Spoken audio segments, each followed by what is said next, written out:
ಮುಂದಿನ ಸುದ್ದಿಗಳನ್ನ ಗಮನಿಸೋಣ. ರಾಜ್ಯ ಕಾಂಗ್ರೆಸ್ನಲ್ಲಿ ಉತ್ತರಾಧಿಕಾರಿಯ ಉರಿ ಧಗಧಗಿಸ್ತಾ ಇದೆ.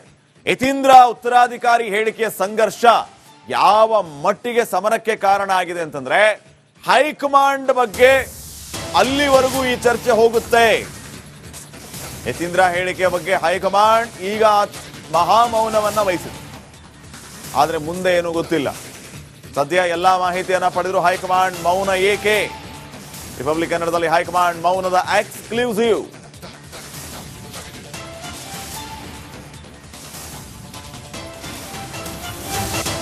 ಇನ್ನ ಯತೀಂದ್ರಗೆ ನೋಟಿಸ್ ಕೊಡಿಸೋದಕ್ಕೆ ಡಿಕೆ ಶಿವಣ್ಣ ಕಸರತ್ತು ನಡೆಸಿದೆ. ಸುರ್ಜೇವಾಲಾ ಮೂಲಕ ಡಿಕೆ ಶಿವಣ್ಣದಿಂದ ಒತ್ತಡ ತಂತ್ರ. ಈ ಸಂದರ್ಭದಲ್ಲಿ ಸಿದ್ದರಾಮಯ್ಯ ಹೈಕಮಾಂಡ್ ಮಟ್ಟದಲ್ಲಿ ಎಂಟ್ರಿ. ವೇಣುಗೋಪಾಲ್ ಮೂಲಕ ಪ್ರಭಾವ ಬೀರಿದ್ರು ಸಿದ್ದರಾಮಯ್ಯ.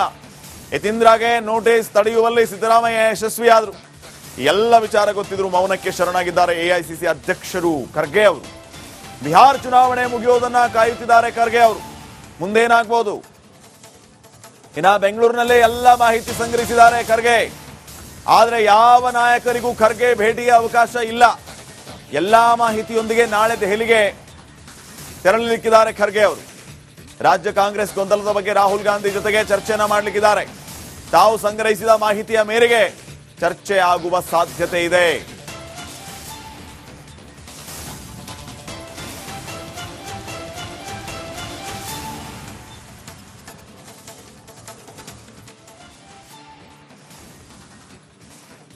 ಇನ್ನಷ್ಟು ಅಪ್ಡೇಟ್ಸ್ ಕೊಡ್ತಾರೆ ಪ್ರತಿನಿಧಿ ಹನುಮಂತ. ಈಗ ಫೋನ್ ಸಂಪರ್ಕದಲ್ಲಿ. ಹನುಮಂತ, ಏನಾಗ್ತಾ ಇದೆ ಕಾಂಗ್ರೆಸ್ನಲ್ಲಿ? ಶ್ರೀಪಾದ್, ನವೆಂಬರ್ ಕ್ರಾಂತಿಗೆ ಅಖಾಡ ಸಿದ್ಧವಾಗ್ತಾ ಇದೆ ಅಂತಂದ್ ಹೇಳಿದ್ರೆ ತಪ್ಪಾಗ್ಲಿಕ್ಕಿಲ್ಲ. ಯಾಕೆ ಅಂತಂದ್ ಹೇಳಿದ್ರೆ ಈಗಾಗ್ಲೇನೆ ಯತೀಂದ್ರ ಸಿದ್ದರಾಮಯ್ಯ ಅವರು ಕೊಟ್ಟಂತ ಒಂದು ಹೇಳಿಕೆ ಸಾಕಷ್ಟು ಚರ್ಚೆಗೆ ಗ್ರಾಸವಾಗಿರುವಂತದ್ದು. ಅಷ್ಟು ಮಾತ್ರ ಅಲ್ಲದೆ ಸೈಲೆಂಟ್ ಆಗಿದ್ದಂತಹ ಬಣಗಳ ರಾಜಕಾರಣ ಮತ್ತೆ ಮುನ್ನೆಲೆಗೆ ಬರ್ತಾ ಇದೆ. ಒಂದೊಮ್ಮೆ ಇವ್ರು ಸೈಲೆಂಟ್ ಆಗಿದ್ರೆ ಡಿ ಕೆ ಶಿವಕುಮಾರ್ ಬಣದಲ್ಲಿ ಇರುವಂತಹ ಶಾಸಕರು ಎಲ್ಲರೂ ಕೂಡ ಮಾತನಾಡುವಂತ ಬಹಿರಂಗ ಹೇಳಿಕೆಗಳನ್ನ ಕೊಡುವಂತ ಪ್ರಯತ್ನಗಳನ್ನ ಮಾಡ್ತಾ ಇದ್ದಾರೆ. ಇತ್ತ ಸಿಎಂ ಬಣದಲ್ಲಿ ಗುರುತಿಸಿಕೊಂಡಿರುವಂತಹ ನಾಯಕರು ಕೂಡ ಒಂದಷ್ಟು ಹೇಳಿಕೆಗಳನ್ನ ಕೊಡ್ತಾ ಇರುವಂತದ್ದು ನೋಡಿದ್ರೆ ಇದೆಲ್ಲವೂ ಕೂಡ ಕಾಂಗ್ರೆಸ್ ಹೈಕಮಾಂಡ್ ಬಹಳ ಸೂಕ್ಷ್ಮವಾಗಿ ಗಮನಿಸ್ತಾ ಇದೆ. ಒಂದು, ಎಐಸಿಸಿ ಅಧ್ಯಕ್ಷರು ಕರ್ನಾಟಕ ರಾಜ್ಯದವರೇ ಆಗಿರುವಂತ ಕಾರಣಕ್ಕಾಗಿ ಇಲ್ಲಿಯ ರಾಜಕಾರಣದ ಒಳ ಹೂರಣ ಎಲ್ಲವೂ ಕೂಡ ಕಂಪ್ಲೀಟ್ ಆಗಿ ಮಲ್ಲಿಕಾರ್ಜುನ್ ಖರ್ಗೆ ಅವರಿಗೆ ಒಂದಷ್ಟು ಅವ್ರಿಗೆ ಮಾಹಿತಿ ಸಂಗ್ರಹವನ್ನ ಮಾಡಿರುವಂತದ್ದು ಮತ್ತೆ ಅವ್ರಿಗೆಲ್ರಿಗೂ ಕೂಡ ಸೂಕ್ಷ್ಮವಾಗಿ ಗಮನಿಸಿರುವಂತದ್ದು. ಮತ್ತೊಂದು ಕಡೆಗೆ ಬಿಹಾರ ಚುನಾವಣೆಯಲ್ಲಿ ಕಾಂಗ್ರೆಸ್ ಹೈಕಮಾಂಡ್ ಬ್ಯುಸಿ ಆಗಿದೆ. ಇದಾದ ನಂತರದಲ್ಲಿ ಕರ್ನಾಟಕ ರಾಜ್ಯ ರಾಜಕಾರಣದಲ್ಲಿ ಒಂದಷ್ಟು ಕ್ರಾಂತಿಯ ಪರ್ವಗಳು ಶುರುವಾಗಿರುವಂತದ್ದು. ಅಧಿಕಾರ ಹಂಚಿಕೆ ಸೂತ್ರ ಇನ್ನೂ ಕೂಡ ಜೀವಂತವಾಗಿದೆ. ನವೆಂಬರ್ ಕೊನೆ ತಿಂಗಳಾಂತಕ್ಕೆ ಡಿ ಕೆ ಶಿವಕುಮಾರ್ ಅವರು ಸಿಎಂ ಆಗ್ಬಿಡ್ತಾರೆ ಅನ್ನೋಂತ ಚರ್ಚೆಗಳು ಜೀವಂತವಾಗಿದ್ದಾವೆ. ಇಲ್ಲ ಕ್ಯಾಬಿನೆಟ್ ರೀಶಫಲ್ ಆಗತ್ತೆ, ಆ ಮೂಲಕ ದೊಡ್ಡ ಮಟ್ಟದ ರೀಶಫಲ್ ಆಗಿ ನಾಯಕತ್ವ ಬದಲಾವಣೆ ಇಲ್ಲ ಅನ್ನೋಂತ ಒಂದಷ್ಟು ಸಂದೇಶಗಳು ರವಾನೆ ಆಗತ್ತೆ ಅನ್ನೋಂತ ಪ್ರಯತ್ನ, ಒಂದಷ್ಟು ಚರ್ಚೆಗಳು ಜೀವಂತವಾಗಿದ್ದಾವೆ. ಈ ಎರಡೂ ಚರ್ಚೆಗಳ ನಡುವೆ ಹೈಕಮಾಂಡ್ ಇನ್ನೂ ಕೂಡ ತನ್ನ ನಿಗೂಢತೆಯನ್ನು ಯಾರಿಗೂ ಬಿಟ್ಕೊಟ್ಟಿಲ್ಲ, ತನ್ನ ಗುಟ್ಟನ್ನು ಯಾರಿಗೂ ಕೂಡ ಬಿಟ್ಕೊಟ್ಟಿಲ್ಲ. ತನ್ನ ಗುಟ್ಟನ್ನ ಬಿಟ್ಕೊಟ್ರೆ ಕರ್ನಾಟಕ ರಾಜ್ಯ ರಾಜಕಾರಣದಲ್ಲಿ ಏನ್ ಬೇಕಾದ್ರೂ ಆಗಬಹುದು ಅನ್ನೋಂತ ಒಂದಷ್ಟು ನಿರೀಕ್ಷೆಗಳು ಕಾಂಗ್ರೆಸ್ಗೆ ಹೈಕಮಾಂಡ್ಗೂ ಇರುವಂತ ಕಾರಣಕ್ಕಾಗಿ ಅತ್ಯಂತ ಎಚ್ಚರಿಕೆ ಹೆಜ್ಜೆಯನ್ನ ಇಡ್ತಾ ಇದೆ ಅಂತ ಹೇಳಿದ್ರೆ ತಪ್ಪಾಗ್ಲಿಕ್ಕಿಲ್ಲ. ಆ ಒಂದು ಹಿನ್ನೆಲೆಯಲ್ಲಿ ಬಿಹಾರ ಚುನಾವಣೆಯ ಮುಗಿದ ನಂತರದಲ್ಲಿ ಒಂದಷ್ಟು ಮಹತ್ತರ ಬೆಳವಣಿಗೆಗಳಿಗೆ ಕಾಂಗ್ರೆಸ್ ಇಲ್ಲಿ ಕೈ ಹಾಕಬಹುದು ಕಾಂಗ್ರೆಸ್ ಹೈಕಮಾಂಡ್ ಅನ್ನುವಂತ ಮಾಹಿತಿಗಳೀಗ ಲಭ್ಯ ಆಗ್ತಾ ಇರುವಂತದ್ದು. Shripad, okay, thank you Hanumantha ಮಾಹಿತಿಗಾಗಿ.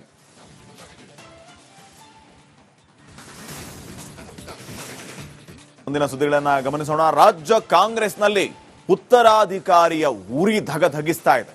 ಯತೀಂದ್ರ ಉತ್ತರಾಧಿಕಾರಿ ಹೇಳಿಕೆಯ ಸಂಘರ್ಷ ಯಾವ ಮಟ್ಟಿಗೆ ಸಮರಕ್ಕೆ ಕಾರಣ ಆಗಿದೆ ಅಂತಂದ್ರೆ, ಹೈಕಮಾಂಡ್ ಬಗ್ಗೆ ಅಲ್ಲಿವರೆಗೂ ಈ ಚರ್ಚೆ ಹೋಗುತ್ತೆ. ಯತೀಂದ್ರ ಹೇಳಿಕೆಯ ಬಗ್ಗೆ ಹೈಕಮಾಂಡ್ ಈಗ ಮಹಾಮೌನವನ್ನ ವಹಿಸಿದೆ. ಆದ್ರೆ ಮುಂದೆ ಏನು ಗೊತ್ತಿಲ್ಲ. ಸದ್ಯ ಎಲ್ಲಾ ಮಾಹಿತಿಯನ್ನ ಪಡೆದ್ರು ಹೈಕಮಾಂಡ್ ಮೌನ ಏಕೆ? ರಿಪಬ್ಲಿಕ್ ಕನ್ನಡದಲ್ಲಿ ಹೈಕಮಾಂಡ್ ಮೌನದ ಎಕ್ಸ್ಕ್ಲೂಸಿವ್.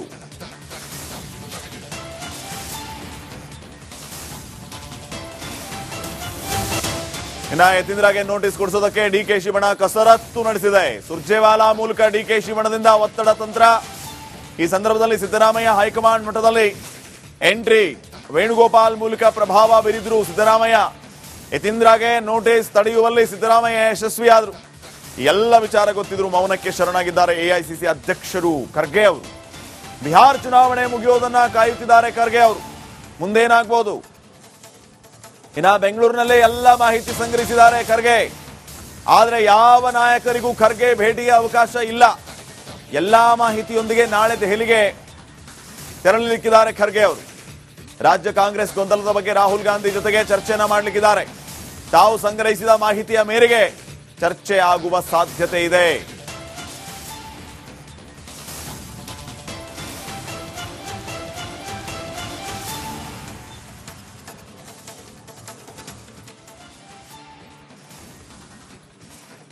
ಇನ್ನಷ್ಟು ಅಪ್ಡೇಟ್ಸ್ ಕೊಡ್ತಾರೆ ಪ್ರತಿನಿಧಿ ಹನುಮಂತ. ಈಗ ಫೋನ್ ಸಂಪರ್ಕದಲ್ಲಿ. ಹನುಮಂತ, ಏನಾಗ್ತಾ ಇದೆ ಕಾಂಗ್ರೆಸ್ನಲ್ಲಿ?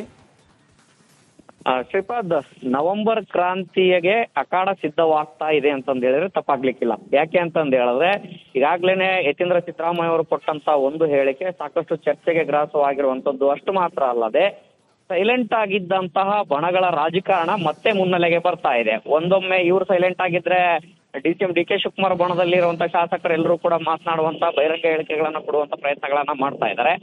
ಇತ್ತ ಸಿಎಂ ಬಣದಲ್ಲಿ ಗುರುತಿಸಿಕೊಂಡಿರುವಂತಹ ನಾಯಕರು ಕೂಡ ಒಂದಷ್ಟು ಹೇಳಿಕೆಗಳನ್ನ ಕೊಡ್ತಾ ಇರುವಂತದ್ದು ನೋಡಿದ್ರೆ ಇದೆಲ್ಲವೂ ಕೂಡ ಕಾಂಗ್ರೆಸ್ ಹೈಕಮಾಂಡ್ ಬಹಳ ಸೂಕ್ಷ್ಮವಾಗಿ ಗಮನಿಸ್ತಾ ಇದೆ. ಒಂದು, ಎಐಸಿಸಿ ಅಧ್ಯಕ್ಷರು ಕರ್ನಾಟಕ ರಾಜ್ಯದವರೇ ಆಗಿರುವಂತ ಕಾರಣಕ್ಕಾಗಿ ಇಲ್ಲಿಯ ರಾಜಕಾರಣದ ಒಳ ಹೂರಣ ಎಲ್ಲವೂ ಕೂಡ ಕಂಪ್ಲೀಟ್ ಆಗಿ ಮಲ್ಲಿಕಾರ್ಜುನ್ ಖರ್ಗೆ ಅವರಿಗೆ ಒಂದಷ್ಟು ಅವ್ರಿಗೆ ಮಾಹಿತಿ ಸಂಗ್ರಹವನ್ನ ಮಾಡಿರುವಂತದ್ದು ಮತ್ತೆ ಅವ್ರಿಗೆಲ್ರಿಗೂ ಕೂಡ ಸೂಕ್ಷ್ಮವಾಗಿ ಗಮನಿಸಿರುವಂತದ್ದು. ಮತ್ತೊಂದು ಕಡೆಗೆ ಬಿಹಾರ ಚುನಾವಣೆಯಲ್ಲಿ ಕಾಂಗ್ರೆಸ್ ಹೈಕಮಾಂಡ್ ಬ್ಯುಸಿ ಆಗಿದೆ.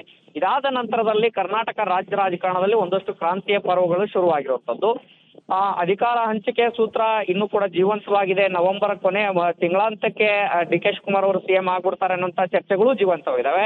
ಇಲ್ಲ ಕ್ಯಾಬಿನೆಟ್ ರೀಶಫಲ್ ಆಗತ್ತೆ, ಆ ಮೂಲಕ ದೊಡ್ಡ ಮಟ್ಟದ ರೀಶಫಲ್ ಆಗಿ ನಾಯಕತ್ವ ಬದಲಾವಣೆ ಇಲ್ಲ ಅನ್ನೋಂತ ಒಂದಷ್ಟು ಸಂದೇಶಗಳು ರವಾನೆ ಆಗತ್ತೆ ಅನ್ನೋಂತ ಪ್ರಯತ್ನ, ಒಂದಷ್ಟು ಚರ್ಚೆಗಳು ಜೀವಂತವಾಗಿದ್ದಾವೆ. ಈ ಎರಡೂ ಚರ್ಚೆಗಳ ನಡುವೆ ಹೈಕಮಾಂಡ್ ಇನ್ನೂ ಕೂಡ ತನ್ನ ನಿಗೂಢತೆಯನ್ನು ಯಾರಿಗೂ ಬಿಟ್ಕೊಟ್ಟಿಲ್ಲ, ತನ್ನ ಗುಟ್ಟನ್ನು ಯಾರಿಗೂ ಕೂಡ ಬಿಟ್ಕೊಟ್ಟಿಲ್ಲ. ತನ್ನ ಗುಟ್ಟನ್ನ ಬಿಟ್ಕೊಟ್ರೆ ಕರ್ನಾಟಕ ರಾಜ್ಯ ರಾಜಕಾರಣದಲ್ಲಿ ಏನ್ ಬೇಕಾದ್ರೂ ಆಗಬಹುದು ಅನ್ನೋಂತ ಒಂದಷ್ಟು ನಿರೀಕ್ಷೆಗಳು ಕಾಂಗ್ರೆಸ್ಗೆ ಹೈಕಮಾಂಡ್ಗೂ ಇರುವಂತ ಕಾರಣಕ್ಕಾಗಿ ಅತ್ಯಂತ ಎಚ್ಚರಿಕೆ ಹೆಜ್ಜೆಯನ್ನ ಇಡ್ತಾ ಇದೆ ಅಂತ ಹೇಳಿದ್ರೆ ತಪ್ಪಾಗ್ಲಿಕ್ಕಿಲ್ಲ. ಆ ಒಂದು ಹಿನ್ನೆಲೆಯಲ್ಲಿ ಬಿಹಾರ ಚುನಾವಣೆಯ ಮುಗಿದ ನಂತರದಲ್ಲಿ ಒಂದಷ್ಟು ಮಹತ್ತರ ಬೆಳವಣಿಗೆಗಳಿಗೆ ಕಾಂಗ್ರೆಸ್ ಇಲ್ಲಿ ಕೈ ಹಾಕಬಹುದು ಕಾಂಗ್ರೆಸ್ ಹೈಕಮಾಂಡ್ ಅನ್ನುವಂತ ಮಾಹಿತಿಗಳೀಗ ಲಭ್ಯ ಆಗ್ತಾ ಇರುವಂತದ್ದು. Shripad, okay, thank you Hanumantha ಮಾಹಿತಿಗಾಗಿ.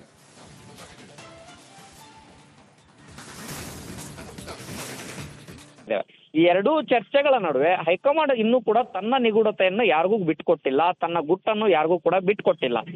ತನ್ನ ಗುಟ್ಟನ್ನ ಬಿಟ್ಕೊಟ್ರೆ ಕರ್ನಾಟಕ ರಾಜ್ಯ ರಾಜಕಾರಣದಲ್ಲಿ ಏನ್ ಬೇಕಾದ್ರೂ ಆಗಬಹುದು ಅನ್ನೋಂತ ಒಂದಷ್ಟು ನಿರೀಕ್ಷೆಗಳು ಕಾಂಗ್ರೆಸ್ಗೆ ಹೈಕಮಾಂಡ್ಗೂ ಇರುವಂತ ಕಾರಣಕ್ಕಾಗಿ ಅತ್ಯಂತ ಎಚ್ಚರಿಕೆ ಹೆಜ್ಜೆಯನ್ನ ಇಡ್ತಾ ಇದೆ ಅಂತ ಹೇಳಿದ್ರೆ ತಪ್ಪಾಗ್ಲಿಕ್ಕಿಲ್ಲ. ಆ ಒಂದು ಹಿನ್ನೆಲೆಯಲ್ಲಿ ಬಿಹಾರ ಚುನಾವಣೆಯ ಮುಗಿದ ನಂತರದಲ್ಲಿ ಒಂದಷ್ಟು ಮಹತ್ತರ ಬೆಳವಣಿಗೆಗಳಿಗೆ ಕಾಂಗ್ರೆಸ್ ಇಲ್ಲಿ ಕೈ ಹಾಕಬಹುದು ಕಾಂಗ್ರೆಸ್ ಹೈಕಮಾಂಡ್ ಅನ್ನುವಂತ ಮಾಹಿತಿಗಳೀಗ ಲಭ್ಯ ಆಗ್ತಾ ಇರುವಂತದ್ದು. Shripad, okay, thank you Hanumantha ಮಾಹಿತಿಗಾಗಿ.